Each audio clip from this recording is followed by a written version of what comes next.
இந்த கோயில் பாருங்க, சுமார் 1600 வருஷம் பழமையான கோவில் இது. வாலீஸ்வரர் கோயில்னு சொல்கிறாங்க, ஜலந்தீஸ்வரர் கோயில்னு சொல்கிறாங்க. எனக்கு என்ன புரியல, பழங்காலத்து கோயிலெலாம் பார்த்தீங்கன்னா கோபுரம், சாமி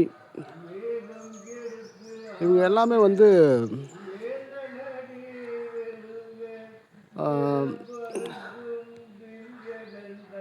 வடக்க பார்த்த மாதிரி வச்சுருக்காங்க. இந்த பக்கம் வடக்கு தானே, அது தெற்கு, இது வடக்கு, அது மேற்கு, இது கிழக்கு. கிழக்க பார்த்த மாதிரி தானே இருக்கும். இங்கே பார்த்துக்கிட்டா அப்படியே இது ஒரு ஐதீகத்துக்காக வச்சுருக்காங்க.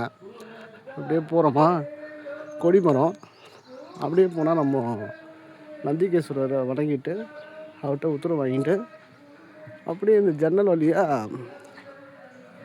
ஐயனை பார்க்கலாம். நம்ம உங்களுக்கு தெரிகிறாரா,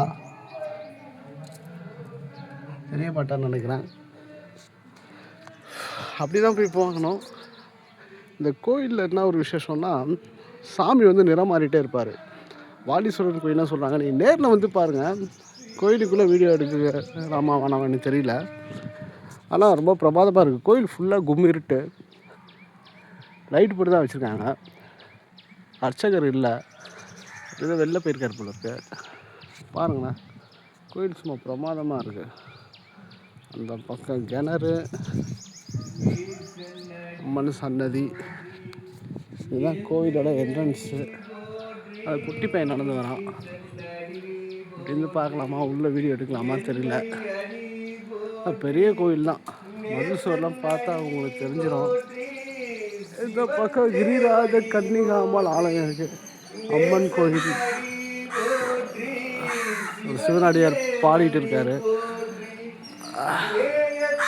கோயில் உண்மையிலே பிரமாதமான கோயில் தான், ரொம்ப பெருசு. எனக்கே கொஞ்சம் நேரத்தில் என்ட்ரன்ஸ் எங்கே இருக்குன்னே தெரியல. நானே சாமியை கொஞ்சம் கேட்டேன், ஒரு சிவனடியாரை கேட்டேன். சூப்பராக இருக்குது பாருங்கள் கோயில். எனக்கு ராஜகோபுரம் பாருங்கள். கோயிலோட வரலாறு ரொம்ப சிறப்பாக இருக்கும். சிவபெருமான் நிறம் மாறுவாராம் இந்த கோவிலில்.